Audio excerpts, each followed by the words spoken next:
Okay students, जैसा कि आप जानते हैं फिजिक्स के हाई स्कूल के अर्थात 9th 10th के 10 क्वेश्चन हम आपको पर डे करवाते हैं। ठीक है, ऑब्जेक्टिव क्वेश्चन आपको अच्छे ढंग से कि आपको तैयार हो जाए और बोर्ड एग्जाम में या अन्य कोई भी एग्जाम हो उसकी भी तैयारी के लिए आप प्रिपरेशन कर सकें। तो आइए स्टूडेंट, आज का फर्स्ट क्वेश्चन करते हैं। Question number first, unit of area in SI is. SI system में एरिया की यूनिट क्या होती है? एरिया आप जानते हैं लेंथ इंटू बिड्थ, तो लेंथ की यूनिट मीटर, बिड्थ की unit metre, metre into metre यानी मीटर स्क्वायर। तो यहाँ पर जो आपका आंसर होगा सी नंबर आपका स्टूडेंट सही हो जाएगा। ओके ओके, आइए come to the next question. Question number second, order of magnitude of 43,695.6 will be. आपको ऑर्डर बताना है। ये जो मैग्नीट्यूड आपको दे रखा है 43695.6 यानी 43,695.6 का ऑर्डर बताना है। तो ये पॉइंट कहाँ पर ले जाएंगे? 4 के पहले ले जाएंगे। तो कितना डिजिट पहले जाएगा? 5, 1, 2, 3, 4। ठीक है, तो 10 की पावर 4 तो यही हो गया। अब इसकी क्या करेंगे? कंपेरिजन करेंगे 3.16 से, तो ये बड़ा है आपका 4.3, तो इसमें ऐड एक जोड़ देंगे, है ना, तो 415 हो जाएगा। तो यहाँ जो आंसर होगा स्टूडेंट आपका order of magnitude of this magnitude here will be a number. A is the right answer. Okay, 10 to the power 5।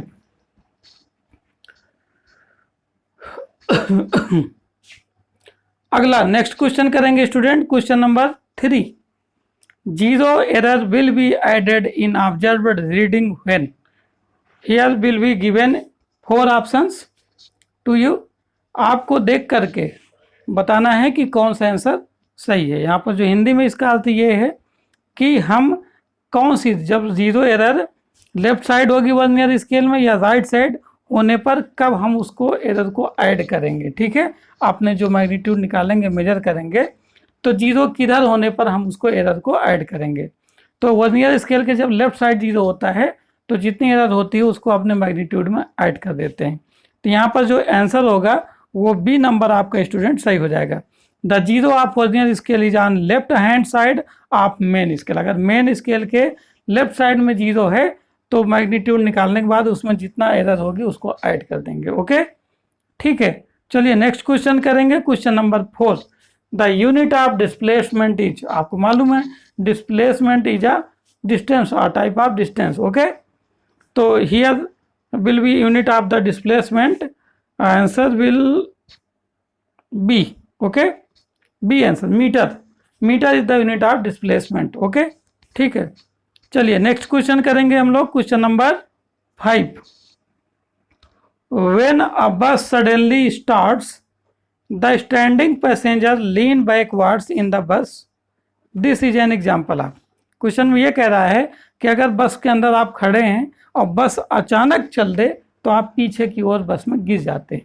तो ये कौन से नियम, ये किस चीज़ का एग्जाम्पल है? 4 ऑप्शन है आपके पास student. Newton's first law of motion का एग्जाम्पल है, या Newton second law of motion का एग्जाम्पल है, या न्यूटन थर्ड लॉ का मोशन का एग्जाम्पल है, या नन ऑफ दीज।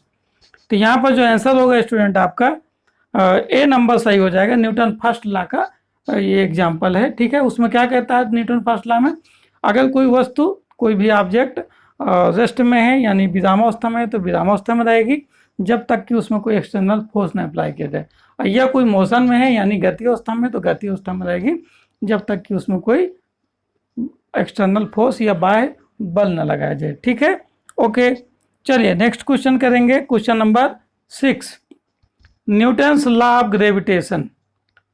जो न्यूटन्स लॉ ऑफ ग्रेविटेशन है उसके लिए ये कौन सा आंसर आपका सही है? A number, B number, C number.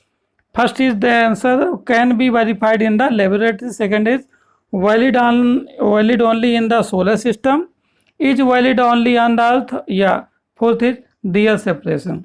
तो यहाँ जो आपका आंसर होगा स्टूडेंट ए नंबर आपका सही होगा, can be verified in the laboratory. This जो ये लॉ है इसको आप लेबोरेटरी में क्या कर सकते हैं? वेरीफाई कर सकते हैं। ठीक है, ओके, आइए नेक्स्ट क्वेश्चन करेंगे student. Question number 7, which of the following quantity is a vector. 4 quantity है आपके पास, आपको ये बताना है कौन सी वेक्टर क्वांटिटी है। आपको मालूम है ये वेक्टर क्वांटिटी में क्या होता है, मैग्नीट्यूड के साथ साथ डायरेक्शन भी बतानी होती। तो इन चारों में कौन ऐसा है, ये बी नंबर आपका राइट है। इम्पल्स को बताने के लिए हमको मैग्नीट्यूड के साथ साथ डायरेक्शन भी बताना पड़ेगा, इसलिए vector impulse is a vector quantity. Okay, बाकी पावर, वॉल्यूम एंड वर्क को बताने के लिए मैग्नीट्यूड की आवश्यकता पड़ती है, डायरेक्शन की नहीं। So these units are scalar. ठीक है, ओके। चलिए नेक्स्ट क्वेश्चन करेंगे, question number 8 student. Speed of sound is maximum in. Sound की स्पीड सबसे ज़्यादा किस में होती है? 4 आंसर आपके पास, सॉलिड में होती है, लिक्विड में होती है, गैस में होती है, या सॉलिड एंड लिक्विड में। तो आपको मालूम होगा सॉलिड में स्पीड सबसे अधिक होती है। ठीक है, ए नंबर आपका सही आंसर होगा। ओके, नेक्स्ट क्वेश्चन करेंगे student, question number 9। Absolute zero temperature is. Absolute zero temperature कितना होता है, यानी 0 डिग्री सेंटीग्रेड है ना, ये एब्सोल्यूट टेम्परेचर कितना होता है? तो ये -273 डिग्री सेंटीग्रेड के इक्वल होता है। So answer will be D. Okay, -273 is the absolute zero temperature. Okay, चलिए नेक्स्ट क्वेश्चन, लास्ट क्वेश्चन आज का करते हैं student, question number 10। The density of water is maximum at. Water की डेंसिटी किस टेम्परेचर पर मैक्सिमम होती है, ये आपको बताना है। 4 आंसर आपके पास, पहला 0 डिग्री सेंटीग्रेड पर, या 4 डिग्री सेंटीग्रेड पर, या 100 डिग्री सेंटीग्रेड पर, या 10 डिग्री सेंटीग्रेड पर। ओके, तो आपको आंसर बताना है, मेरा अनुमान है आपको पता भी होगा। बी आंसर आपका यहाँ पर सही आंसर है। 4 डिग्री सेंटीग्रेड पर डेंसिटी आप वाटर की मैक्सिमम होगी, और जो वॉल्यूम होगा 4 डिग्री सेंटीग्रेड पर वो मिनिमम होता है। ठीक है स्टूडेंट, तो आज के लिए इतना ही। आपके 10 क्वेश्चन कंप्लीट हो गए, अगले 10 क्वेश्चन अगले दिन आपको बताए जाएंगे। ठीक है, ओके, थैंक यू स्टूडेंट।